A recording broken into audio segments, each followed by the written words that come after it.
조사가 너무 지겹다 사실은. 내용이 똑같아가지고 달라진 게 하나도 없는 여론조사인데. 박스권. 아우 박스권 언제 탈출해. 자 1등. 오늘 나온 갤럽 여론조사 볼게요. 자 이념 성향별로 보면 보수 333명, 진보 231명, 약 100명이 더 많죠. 100명이면 1000명 여론조사에서는 10%예요. 이렇게 감안하시고 보세요. 그러면 앞으로 숫자가 나오면 거기다가 반대쪽은 플러스 5, 반대쪽은 마이너스 5. 대충 그렇게 하면 돼요. 숫자가 대충 그래. 탄핵 찬성 60, 탄핵 반대 35. 그러면 실제 여론은 5 플러스 마이너스 해줘요. 빨리. 계산 안 되는구나. 예. 계산기를 좀 주시면. 5 플러스 마이너스 해주면 되잖아. 탄핵 찬성 65, 탄핵 반대 30. 대충 그렇게 보시면 된다고요. 네. 65 대 30. 자 다음에 여기 지금 윤석열 탄핵 찬성에 대해서 물은 게 그 다음 거 한번 보여줘봐요. 중도는 어떻게 생각하느냐 물어봤어. 보수하고 진보는 그렇다 치고 중도라고 말하는 사람들 71%가 탄핵 찬성입니다. 탄핵 반대는 22%. 저 중에는 숨어 들어간 보수가 있어요. 샤이 보수. 쪽팔려서.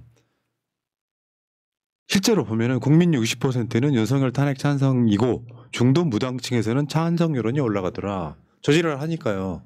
아마 여론조사를 오늘 하는 게 있다면 윤석열 탄핵 쪽으로 더 기울어 갈 거예요. 여론조사가. 사람들 깜짝깜짝 놀랐어. 다 끝났다고 생각하니까 일상으로 돌아간 거야. 그구들만 서울구치소 앞에서 저희 108배 하는 거예요.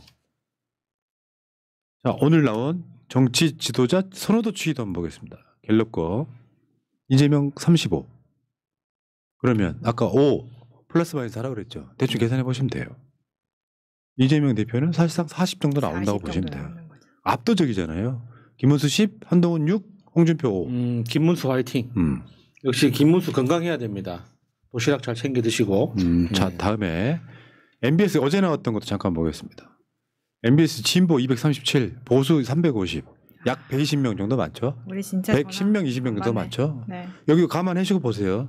대선은 절대 진보가 보수보다 더 적게 나올 가능성은 없습니다. 거의 비슷하다고 보면 되고 이거 감안하시고 한 10%, 11%포인트 보시고 자 탄핵을 인용에 파면해야 된다 56 최근 거예요. 복귀시켜야 된다 37 여기서 한 10 정도 플러스 마이너스 5 정도 하면 됩니다.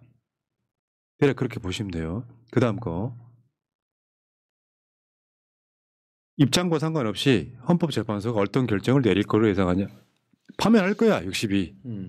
복귀시킬 거야 28. 더 떨어지죠. 그러니까 실제로 대한민국 국민 중에 파면 안 됐으면 좋겠다는 사람도 파면 될 것 같은데? 라는 게 지금 60%가 넘는데 아까 플러스 마이너스 5 정도 더 하라 그랬잖아요. 한 65에서 7% 정도는 파면 될 거라고 믿고 있는 거고 국민의 뜻을 거스르지 않으면 헌법재판소에 역풍이 없는 거죠. 예를 들어서 헌법재판소가 그럴 일은 없겠지만 파면을 안 시키는 상황이 되면 진짜 역풍 부는 거죠. 다음 보겠습니다. 윤석열의 그 탄핵 심판에 관련된 대응이 어떻게 잘 됐다고 보는 거냐. 어떻게 대응한. 긍정평가 34, 부정평가 58. 이것도 대충 한 20%포인트 차이가 나고요. 그 다음도 마찬가지입니다. 윤석열 탄핵 심판 과정을 어느 정도 신뢰하냐. 헌법재판소의 신뢰성을 묻는 것 같은데 신뢰함 54, 신뢰하지 않음 41원 정도인데 플러스 마이너스 생각하시면 될 것 같고요. 다음에 대선 주자도 어제 나왔었죠. 이재명 대표가 압도적이에요. 이런 부분 보면은 뒤에 김문수, 오세훈, 한동훈, 홍준표 등은 그냥 한 자리 숫자에 머물고 있는데요. 이게 다자 대결도 중요하냐면요. 이런 측면도 있어요. 서로 간에 호불호가 있잖아요. 이걸 다 합쳐서 이재명 대 국민의힘 어떤 후보 이렇게 구체적으로 지정하지 않으면 더 나올 수 있는 여론조사가 있긴 합니다만 있잖아. 김문수, 오세훈, 한동훈, 홍준표 확장성에 문제가 생기면 저거 다 합친 숫자가 안 나온다는 얘기하고 싶은 거예요. 저도 안 그래도 그 이야기 하려고 그랬어요. 김문수, 오세훈, 한동훈, 홍준표를 다 합쳐도 이재명 대표한테 안 되는 이런 그래프에서 그래도 여전히 김문수가 압도적 1위잖아요. 김문수 화이팅이죠. 되게 좋아한다. 예. 팬카페 가입했다며. 예, 그 주소만 알려주십시오. 충분히 가입하고 할 수 있습니다. 그냥 했다고 해라. 왜 이렇게 손발이 안 맞아? 했어요. 뭐 얼마나 재밌겠어. 나 진짜. 참아. 제가 입으로만 응원하지. 그중에 홍준표 여론조사 비용 대납자가 대선 캠프에서 활성했대. 몰랐다며. 난 진짜 이런 저런 그 측근 하나 있으면 좋겠어. 프로님 힘들까봐 막 자기 돈 들여가지고 뭔가 막 해줘요. 그러니까. 난 몰랐다. 뭐 우렁각시도 아니고 씨발 그냥 몰랐다 그랬는데 얘는 대선 캠프에서 활동하냐? 근데 몰랐는데 왜 꽂아줬지? 근데 몰랐는데 그 지금 홍준표의 페이스북에서 보면은 최용희는 내 측근도 아니고 라면서 이름을 까줬어요. 땡큐지. 최용희는 내 측근도 아니고 우리 캠프 근처에도 온 일이 없다. 우리하고는 아무 관계 없는 명태균 측근일 뿐이다. 근데 왜 대선 캠프에 있었냐고. 그러니까요. 아유. 심지어 별명이 홍준표 양아들. 준표 끝났네. 끝나는 소리 들리네. 한 번 거짓말하게 되면 그걸 덮으려고 10가지 거짓말합니다. 오세훈 선거법 때문에 직접 못 내니 김한정 통해서 여론조사비 내겠다고 해. 이런 거를 명태균이 이렇게까지 생각해서 거짓말하기는 힘들잖아요. 거기다가 저거는 이제 검찰에서 다 진술하고 증거까지 있는 걸 명태균이 지금 하나하나 흘려주는 거잖아요. 그러니까 왜 검찰에서 오세균을 제1번 타겟으로 하겠습니까? 증거가 명확하게 있거든. 이런 이야기도 있어요. 오세훈한테서 전화가 와서 김한정한테 여론조사비 2천만 원 빌리러 간다라고 말했다는 거고요.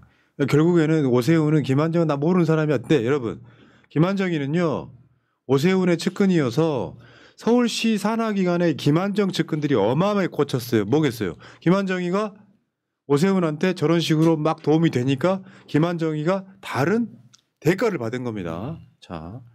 어쨌든 돈이 저렇게 입금됐다 그러는 것이고요. 근데 저 입금된 거에 대해서 지금 오세훈은 굉장히 막 난 절대 한 적이 없어. 증거는 안 나올 거야. 라면서 지금 보면은 종편이나 미디어에 나오는 평론가들을 굉장히 지금 포섭을 많이 하고 있는 것 같아요. 자기 입장을 대변도 많이 하고. 그러니까. 그런데 나올 때마다 저렇게 하나씩 까이니까 네. 그 다음에 나오면은 또 그 사람들이 되게 변명하느라 급급하더라고요. 특히 정무부 시장님. 그러니까요. 무슨 뭐 행사 같은 거 가, 무슨 토론회 같은 거 가. 그럼 기자들이 토론 내용 하나도 안 물어봐.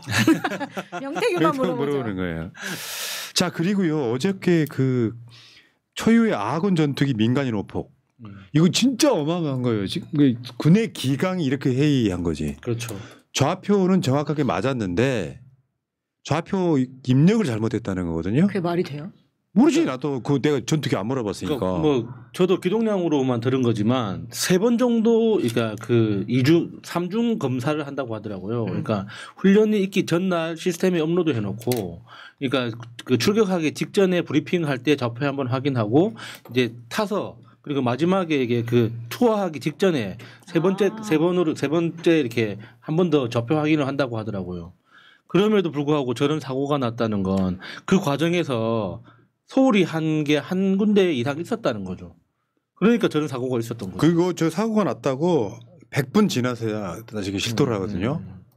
근데 포천에 가면은 저런 식의 그 이제 사격장 있잖아요. 전투기 때려 꽂는 곳이 3군데나 있어. 근데 다 미군용이에요. 한미연합훈련 때 쓴 거예요. 그러니까 이게 좀 문제가 있는 거죠. 그런 것을 포사격장으로 막 내주고 포천 같은 데는 어마어마하게 막 손해를 보고 이런 상황인데 군대가 개판입니다 지금. 근데 이게 굉장히 큰 뉴스인데 생각보다 지금 윤석열 건이 너무 막 난리를 치고 있으니까 이게 좀 묻히는 경향이 있어요. 이것도 이 정부에서 정말 엄청난 폐악질을 하고 있는 겁니다. 군이 이렇게 할 수가 있나? 이게 지금 첫 번째도 아니고 지난번에도 미사일 뒤로 쏴서 민가 맞을 뻔했던 적도 있잖아요. 그러니까 이런 사건이 났을 때, 그러니까 고난 대행 같은 사람이 현장에 직접 가서 군을 질타하는 모습을 보여줘야 되는 건데 지금 최상목이는 책상에 처앉아가서 또 전화 안 받나? 공무원이 돼가지고. 알겠습니다. 오늘 쏟아진 엄청난 뉴스에 대해서 이재명 대표의 코멘트가 속보로 올라오고 있네요. 검찰이 구속기간 계산 잘못한 것 외에 특별한 문제는 발견하기 어렵다. 헌법재판소 판단에 아무런 영향을 주지 않을 것이다. 검찰이 산수 잘못했다고 윤석열의 쿠데타가 사실은 안 없어진다. 뭐 이런 내용들을 이야기하고 있습니다. 많이 놀라셨을 것 같은데 놀라셨죠 고객님? 걱정하지 마세요. 네, 졸라 놀랐어요. 자, 두 분 고생하셨고요. 자, 중요한 인터뷰 한번 해보겠습니다. 여기까지. 감사합니다. 고맙습니다.